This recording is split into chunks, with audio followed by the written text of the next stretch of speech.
Welcome to Tea with Tanya. I'm your host, Tanya Ambrose, an average millennial navigating life as a maternal health professional, nonprofit founder, and grad student. Join me in the tea tasting room where we spill the tea on finding balance and promoting positive living while doing it all. Hey friend, welcome back to another episode of Tea with Tanya. It is so good to be back here in the tea tasting room with you. I know it's been a couple of weeks since we've all hung out and met and chit-chat a little bit, but you know what? Sometimes breaks are necessary. It's important for us to prioritize rest and, get our minds back so that when we come here to the tea tasting room, we got all the tea to spill and talk and engage. You know what I mean? But I'm happy to be back here.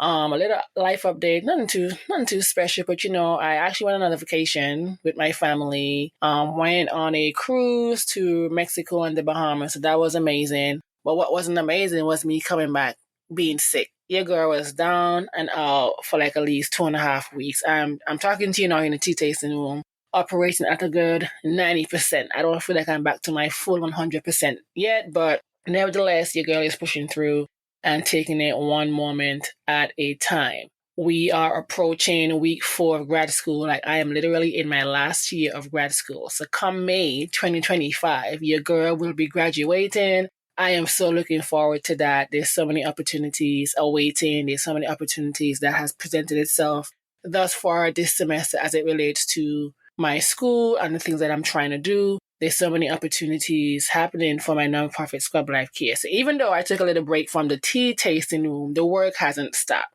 I've been thinking of ways to grow here in the tea tasting room. If you're new here, I'm a nonprofit founder, a grad student, mastering in public health in the health service and policy management, along with a maternal and child health certificate as well. So I do it all. So one of the premise of the show is for us to find balance while doing it all. So it hasn't been time away from the tea tasting room not working. I'm thinking of ways to elevate the podcast, how I can better serve you, listen to your feedback, what you want to hear me talk about.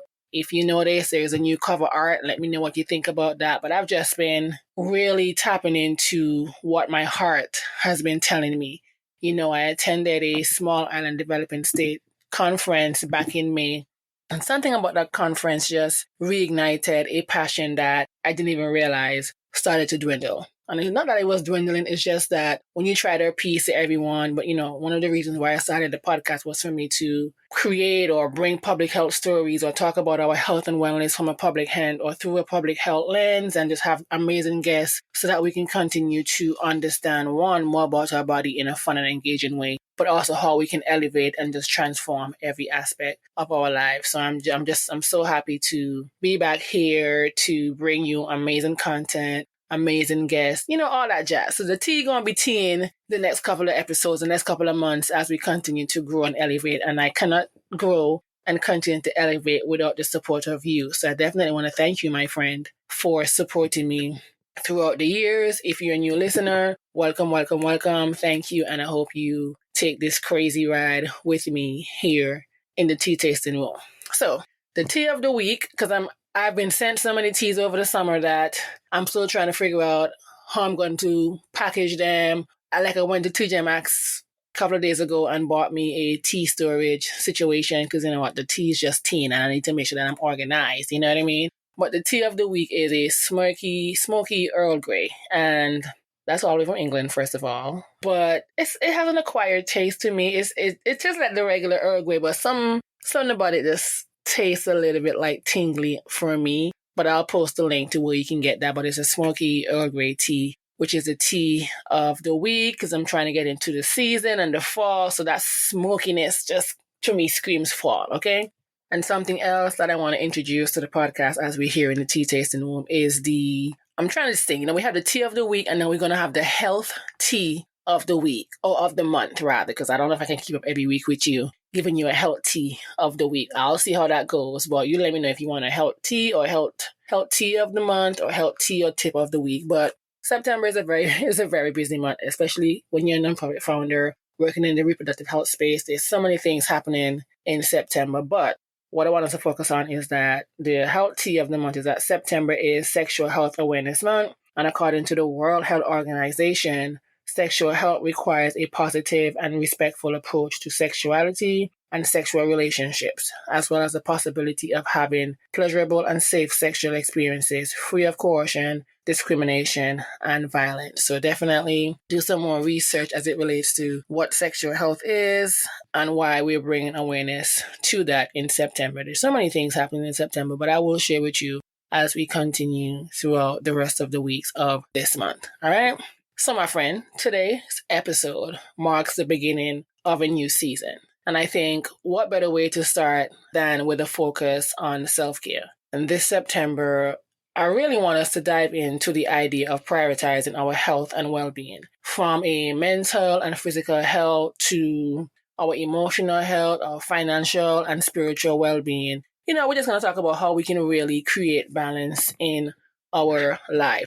Sometimes I've had people tell me, how do I find a balance? And to be honest, my friend, I think I'm still working towards finding that balance. But one thing that I do know is that tapping into my mental health or making my mental health a part of my self-care routine, that has helped me to some extent with finding or achieving that balance. I won't sit here and say I've achieved that balance fully because please, I would be lying to you. I have not, but I've just found a better way to incorporate or change my routines to make my life a little bit less overwhelming.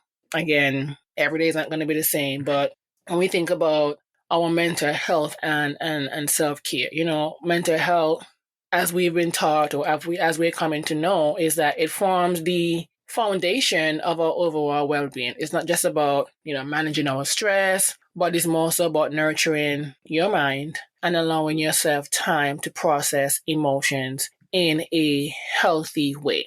And some practical tips when it comes to mental health care. And if you listen to the podcast before, some of these things that I'm going to say is just consistent throughout how we can continue to manage our self-care, how I put this into practice so that I can ensure that my mental health care is a priority and it's at least healthy. You want to journal your thoughts. One thing about me, Tanya is going to journal. And sometimes if you're like me, sometimes our minds are full of thoughts and we need an outlet. And for me, journaling helps to release any sort of pent-up emotions or even organize your thoughts. Now, let me tell you this. You don't need to write perfectly. I remember a while back, one of my listeners, one of my tea tasters asked me, how do you journal? Because I think by journaling, I'm not journaling the right way. And let me tell you, my friend, there's no perfect way to write or to journal. So you don't need to write perfectly because at the end of the day, the writing, the journaling, it's for you. For you and only you. It's not for me. Okay? I would encourage you to start with a gratitude journal or even just call it like a brain dump, where you just jot down everything that's on your mind without any sort of judgment. So, you don't need to have an introduction, a body, a conclusion. We don't need all of that. You don't need to have a thesis statement. You're just going to write what's on your mind without any sort of judgment, without even overthinking, because that, believe it or not, can help to clear any sort of mental clutter and it makes way for clarity. Sometimes, I'll be honest, from my experience, it can be confusing if you're like me when you think about 1,000,001 things per second, not even per minute, per second. So sometimes it can be a little bit too much sometimes. So that's why I'm encouraging you to just jot down whatever is coming to your mind. That way, when you go back and read it, it can provide a level of clarity for you as well. You want to think about mindfulness and meditation. Mindfulness is about being present. And one of the things that I've been focusing on is trying to be more present in my life. Instead of thinking about the next thing or jumping from one thing to the next, I am really practicing the art of just being present. So that can be as simple as paying attention to your breathing for a few minutes or practicing some sort of guided meditation. For me, every morning, there's an app that I use that I wake up and I spend at least 2 to 10 minutes doing these guided meditations, because that has helped me. In the beginning, I was only able to manage to do 30 seconds to a minute because I was not in that mind frame. I could not calm my mind the way I wanted to. It takes practice. It takes a level of consistency as well. So find an app that maybe offers some sort of short meditation that you can do anywhere, because this will help you to reduce the stress and also increase your ability to stay grounded. And for me, another thing when it comes to my mental health care or my mental health self-care is therapy. Think of therapy as part of your self-care. It's a very powerful tool for us to maintain and elevate our mental well-being.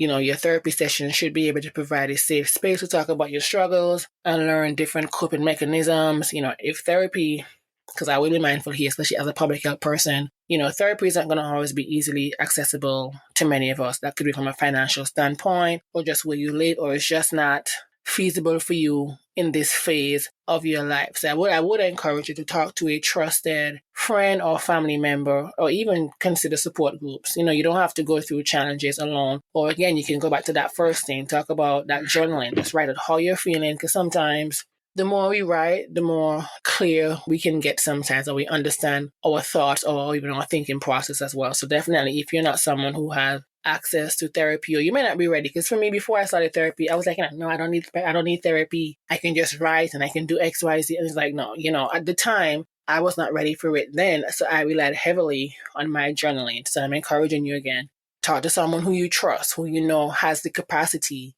to have a conversation or to entertain, or just to even be there or support you in that way, the way which you need them to. If not, rely on that journal.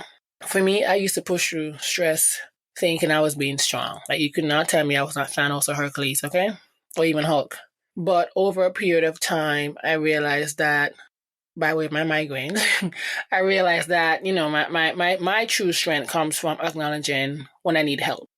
Wanting to be the savior or the person that was going to show up and be there for everyone, I had to acknowledge when I need help. Because if you're like me, or were like me, you don't like asking for help because you think people are going to judge you, or it's just, you think it's a sign of weakness. My friend, no.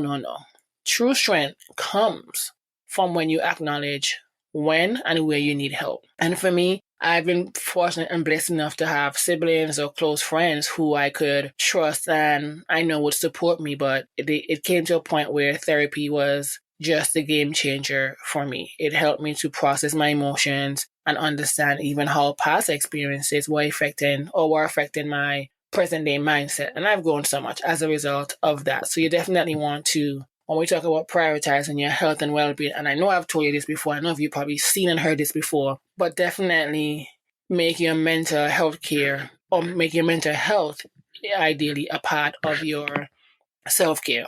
Then there's the importance of physical well-being. Our bodies need care too. Physical self-care doesn't have to be complicated or time-consuming. It's just really about finding the balance and taking small, actionable steps that help you feel like your best self. We talk about living our best lives and feeling like our best self. You definitely want to ensure that you're incorporating movement into your day. And if you're like me, I've been seeing this on my social media, on my TikTok, on my Instagram, of the people that I follow, because I make sure I curated my feed to follow people who I admire or I'm inspired by or motivated by, because social media can be good or bad. But one of the things that I've been seeing the people that I follow is that they're talking about incorporating movement into our day. For me, I was going to the gym 3-4 times a week. I was working out with a trainer 3-4 times a week, and that felt really liberating, felt really good.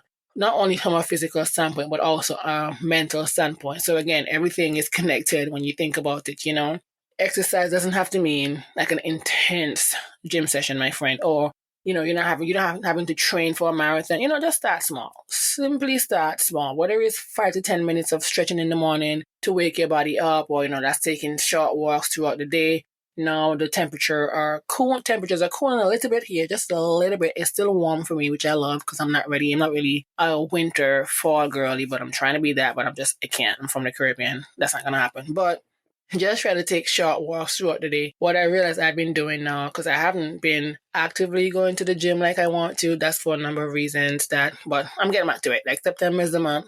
I'm getting back to it. One of the things that I realize I've been doing, that whenever I work from home, the days that I'm home, I take like a 10-15 minute break and I walk around my neighborhood, walk around my complex, just so I can get that vitamin D, get that sun, just to get outside. Because one thing I realized, one thing about me, I'm going to be inside. Okay, when everybody's outside, I'm going to be inside. I would be in my house for an entire week if it were up to me. Not from any, I'm sad or depressed, but I like being at home. Like, one thing I'm going to be at home, but I realized the importance of walking around and just being outside for a few minutes, because it can really be refreshing and it's great for mental clarity as well.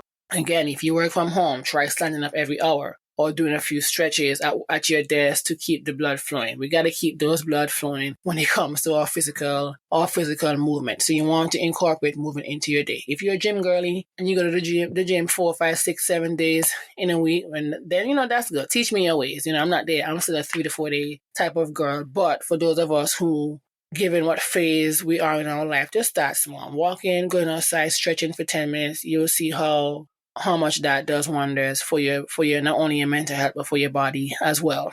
One of the things that I've been prioritizing has been rest and sleep. Because one thing I'm going to do, I'm going to lay down. I saw a TikTok the other day that's saying, one thing about me, child, I'm going to lay down, I'm going to find me a cute or comfortable blanket, and I'm going to lay down. And I ended up reposting it because I'm like, that's me. Because one thing I'm going to do, I'm going to lay down. But I did have a bad habit of lying down and still doing work, whether it's on my phone or my laptop, because I just, again, I'm a girl with big goals and dreams. I'm a girl that has a non-profit organization that's growing. I'm a girl that has a podcast that's growing, and I have visions and big goals and dreams for these things. So I used to, quote unquote, lay down, but was still doing work on the computer or laptop, but thought that was me resting. But no, rest and sleep are like a pillar when it comes to our physical health. Many of us aren't even getting enough sleep. So think about establishing a bedtime routine that allows you to unwind, no screens for at least 30 minutes before bed. Try reading. For me, right now, I'm back in my reading back. It took me at least 3 months to finish reading a particular book. And that wasn't because, the book did start off slow, but my attention span was not there anymore as far as reading. I was just on the go, grinding. I'm like, you know what? No, I can't do this. So I established a routine where I would read 30 minutes to an hour before bed. So then that would eliminate how much screen time I had as it relates to being on social media on my phone. I'm consistent with my meditation these days. And of course, you want to take a bath, a nice warm bath or shower just to decompress and just send that signal to your brain that, you know what, it's time for us to rest. Because really and truly, when we get a good night's sleep, it tends to recover your mind and refresh, so don't underestimate that importance. Granted, again, it may sound easy, but I know it's not easy for many of us for so many different factors, but just try your best to be more intentional when it comes to prioritizing rest and sleep. And nourish your body with some good nutrition. For me right now, and I think I've shared this on the podcast, that I have high cholesterol. I'm too young to have high cholesterol in my opinion. Like the way my cholesterol is high right now is so concerning, like beyond concerning right now. But I'm working with it. I'm working on it with my primary care provider. I think it's not necessarily my diet. I'm thinking it's more so my medication that I'm taking for my migraine. But I'll talk about it on another episode. But definitely think about overhauling your diet so that you can make an impact when it comes to your physical and mental well-being. So, add more whole foods. I'm someone who, TMI, I've experienced or have, I don't want to use the word suffered, but I've had, when it comes to constipation, that was just part of my life. Like me not being constipated was like, oh, am I normal? That's how bad it was. But I've started adding more whole foods, like, eating more fruits and vegetables, the lean proteins, and adding more whole grains and fiber to my meal. Hydration is going to be key. I've been trying to do a liter of water a day for the last couple of weeks now. Some days I miss the mark. Some day I am following through. So just make sure you're drinking enough water throughout the day. Do not underestimate the power of water. So when you make little adjustments, like cutting back on these processed foods and sugary drinks, that really and truly will have an impact on how you feel physically and mentally. Take it from me, girl, here in the tea tasting room, because for me, me and eating, I don't know.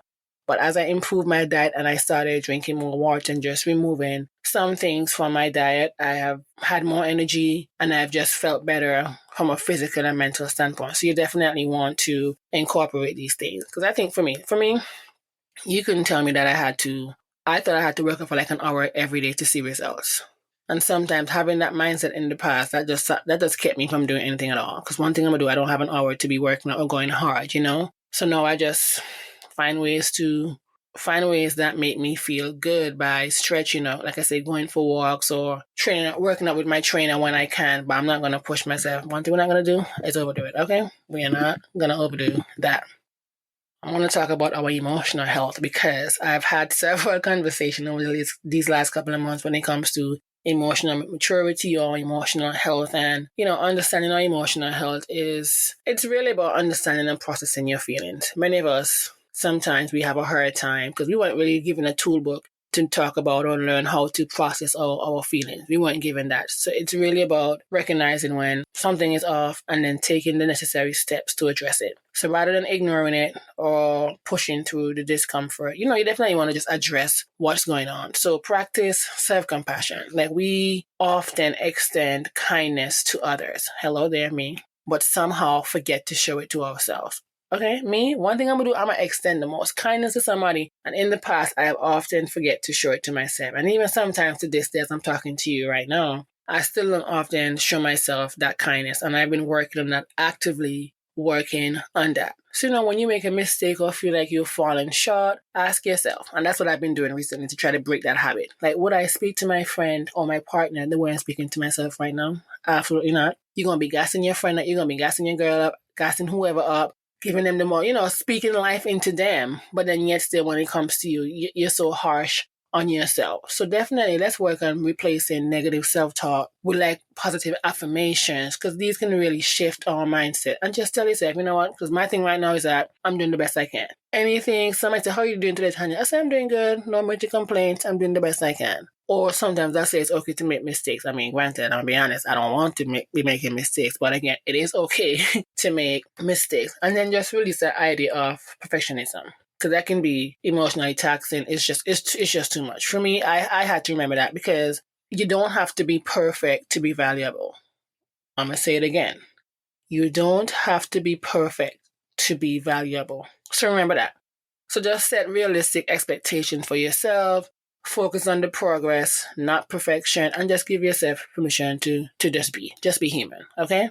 Just be human. And then just find a way to release any sort of pent-up emotion, whatever that may be. That could be art, music, talking with your friends, even therapy. For me, sometimes what I'm realizing now, I'm reclaiming my joy in the sense where I'm just finding things that, like what are music, for instance, is an outlet for me. If I'm in my feelings, and I put on some music. Right now, I'm trying to get back into my TV watching phase of life, because I don't know when that phase ended, honey, because there was not a TV show on TV that Tanya did not watch. Granted, as you mature and you have more responsibilities, life happens, but watching TV shows or movies really brings me joy. Reading, ever since I finally finished that book that I was reading for at least 3 months, I've read 4 books within the last 2 weeks. No, I'm not saying I don't want the book girlies to come for me, but again, reading, especially when a book is good, reading just brings me a level of joy. It helps to stabilize my emotions. So you definitely want to find an outlet to just release that pent-up emotion,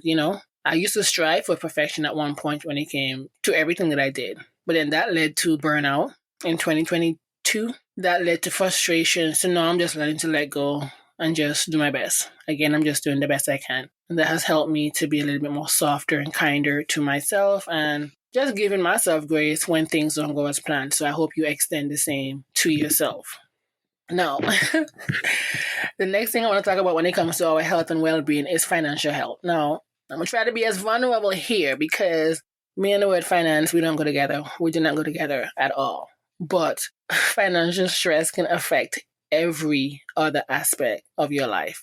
But taking control of your finances can be incredibly empowering, because financial self-care is about creating a healthy relationship with money. So it doesn't necessarily become a source of constant anxiety, which that happened to me. And that wasn't because, the lack, it was more so maybe my bad money habits, where it's that bad money spending or wanting to take care of everybody and then leaving myself completely dry. So you definitely, when we talk about health and well-being, again, the self-care, the getting your nails done and doing XYZ, the going to therapy and managing your emotional and mental well-being and your emotional well-being. Our health and wellness, when we talk about that too, that should include financial health, your financial self-care. One of the things that has helped me in recent time is creating a budget. Like, budgeting can seem overwhelming. Like, when I say that has helped me, I'm talking about like literally like so recent that I'm still waiting to make sure that it is working. But creating a budget can seem overwhelming. But it's one of the keys that I'm realizing that when it comes to achieving any sort of financial well-being, you want to track your expenses. You track your spending, because the Netflix, the Hulu, like Hulu just announced they're updating their prices. The Netflix, the Hulu, the Peacock, the Apple TV, the HBO Max, like everything that I have. Like, you just want to track your spending for a month to see where your money is going. And then from there, you can create a simple budget that includes your essentials, like, your rent, your utilities, groceries, whatever it is that can allocate your money towards any savings or any debt as well. But I'm no expert, I'm no pro, but I just know that as I continue to grow and want to become, focus more on my health and well-being, I'm realizing that I cannot be healthy without having a good and proper financial self-care practice as well. But I will have someone on here to come and talk about these things because, again, I'm no pro. I'm still in the process of testing this theory to make sure that it works out for me. But I just know that the stress and anxiety that I've had, because the one lesson that I know my father has taught us when it comes to saving, budgeting, and handling our money right, that lesson just obviously flew over my head for so many different reasons. But just start by, and things are hard in this world. It's easy for me to sit here and say, oh yeah, create a budget XYZ. It's not easy to do that, especially when you're operating with an income where you may have children. There's so many different things. So it's not easy, but I do encourage you. It doesn't matter, even if you're making $5 every 2 weeks, you sit and you budget that $5 to make that $5 work for you and your family. Address the bad money habits. I've had to have a come to Jesus moment, not only with myself, but with my family, because again, my spending habits, my money, I just had bad money habits. And it's embarrassing to even say this to you, my friend, but it's the fact. It's just the fact of the matter. It's just I had bad money habits that put me in positions that I had no business being in. But again, in life, you live and you learn. I had to create an awareness around spending money. So then that will in turn make you make like a conscious decision. So one thing about me, I'm an impulse buy sometimes, or you just find ways to address that habit. Once I finally sat down and had a come to Jesus moment with my father, especially, it made me feel validated, or just made me feel better about the decisions that I'm now going to be making. So then that way that can reduce any sort of anxiety that I may have. So definitely want to tap into, when we talk about self-care and health and well-being, your financial health also is going to be key to that journey as well. And then, last but not least, your spiritual health. That is key. Like the role of spiritual self-care. Spiritual self-care isn't just about religion, because I know that's a very touchy topic, but it's not just about religion. It's about feeling connected to something that is bigger than yourself, my friend. Whether that's through faith, meditation, nature, or just a sense of purpose. Spiritual health helps to ground you, and it just provides a deeper meaning to your life. And one of the things that I've been doing over this last few months as I continue to pick myself up and put whatever broken pieces together is just engaging daily practices that truly feed my spirit. I'm a person that in the mornings I do read my Bible, I have my devotions, I play my gospel music. I have a whole in the morning routine as it relates to feeding my spiritual well-being as I get ready to start my day, and then what I do at night as well. So spiritual self-care can take many forms for you. For some, it might be prayer or meditation. That's for me. For others, it could just be spending time in nature. I know of an individual, and I'm pretty sure she'll hear this episode as well. Like, she does her morning ritual at home, then she does her hiking. She spends time in nature. So let's reflect on what these values mean to you. You could read a spiritual text. Like I said, for me, again, I'm reading my Bible. I'm doing the Bible app, even though I have beef with the Bible app because they they can be bullies sometimes when it comes to reading that scripture of the day. But that's a whole different conversation. I'm sure you can relate if you are a Bible app reading girly. But just dedicate a few moments each day to just connect with your spiritual self. It's because we're very spiritual beings. We just need to tap into that aspect of ourselves. Just go deep within and find something that you can believe in, and just look within to see, whatever that looks like for you. Just look within yourself. One thing you want to do again when it comes to this spiritual health is just practice gratitude. Gratitude is such a simple yet powerful practice that really can transform your mindset. It has transformed my mindset. So just take a few moments each day. That could be in the morning, in the middle of the day, at night, and just to reflect on what you're grateful for. There's an app that I use, and I cannot remember the name right now, but it's an app that I use every morning. It asks me, what are you grateful for?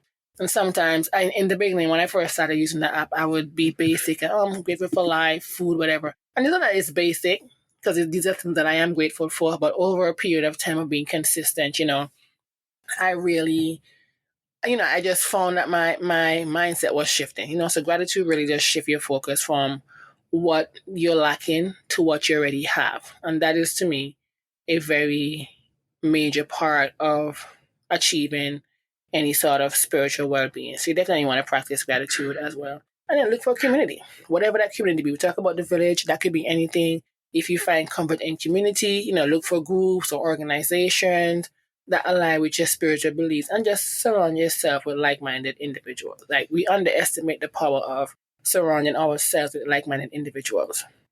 These people can support you and help you to grow on your spiritual journey and just throughout life. So that, again, that could be a faith community, it could be a meditation group, a walking group, whatever it is. Just create your own community as well. Because to me, going deeper in my faith has given me a level of peace and perspective, especially when it comes to challenging times. And believe you me, we're in the 9th month of 2024, and I experienced some challenges from January. You know what I mean? And going back to basics, because I'm in my going back to basics era of life right now, the things that I've worked, the things that really brought me peace, joy, happiness, whatever it is, and just going deeper in my faith, this has given me a level of peace, and of course my therapy, because old Tanya, new Tanya, like the way how I handle certain situation is just totally different. It has helped me to let go of any sort of control and just let me get to a point where I now trust that things will work out as they're meant to. Because my mantra in life, nothing happens before it's time. So for me, spiritual self-care is about quieting the noise and just finding that stillness. Just be still and know. Whether through prayer or reflection, just be still and know. So as we wrap up, self-care is about finding that balance. Each part of your well-being, my friend, that's your mental, your physical, your emotional, your financial, and your spiritual. They play a role in your overall health. So when we talk about your health and wellness, of course, that comes down to your going to your doctor appointments and what questions you should be asking your care provider. And I'm going to talk about that on the next episode. But self-care is just really about balance. So when you nurture all of these areas of your life, like think about your self-care on a deeper level and go beyond the surface level of putting on a face mask, drinking some tea at night, lighting your candle, reading a book. Go a little bit deeper, and when you nurture all of these areas, you create a foundation for a much more fulfilling and grounded life. Take it from me.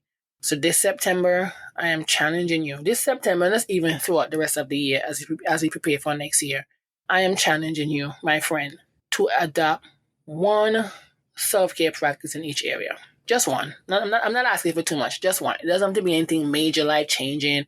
Just small steps that can really and truly lead to big results. So whether that's actually going back to journaling if you stopped, or if you've never journaled, picking up a book, just get a book, pray over the book, or just make this book to be a manifest, whatever it is, and just journal. Whether it's budgeting, that can be something small. Or if it's just practicing gratitude, just start where you are and just give yourself the grace to grow, my friend. Give yourself the grace to grow. And yeah, we have wrapped up the first episode of September. I am so excited for what's to come, but thank you for tuning in, my friend. Thank you for tuning in to this episode of Tea with Tanya. Remember, again, self-care isn't selfish, it's essential. And that's from a holistic standpoint, not just the surface level aspect of it. The holistic aspect of your health and well-being is essential. So take this time, or take this month even, to just care for yourself in a way that you haven't in a long time. And of course, if you resonated with this episode, tell a friend, share a friend who could use a boost when it comes to self-care. Until next time, take care, stay well, and I'll see you here in the tea tasting room next week. I love you for listening. Thank you for joining me for another episode of Tea with Tanya. If you like this episode, be sure to share it with a friend. Don't forget to follow on Instagram at Tea with Tanya Podcast. Be sure to subscribe to the weekly Tea Talk newsletter. And of course, rate on Apple or Spotify and subscribe wherever you listen. See you next time. I love you for listening.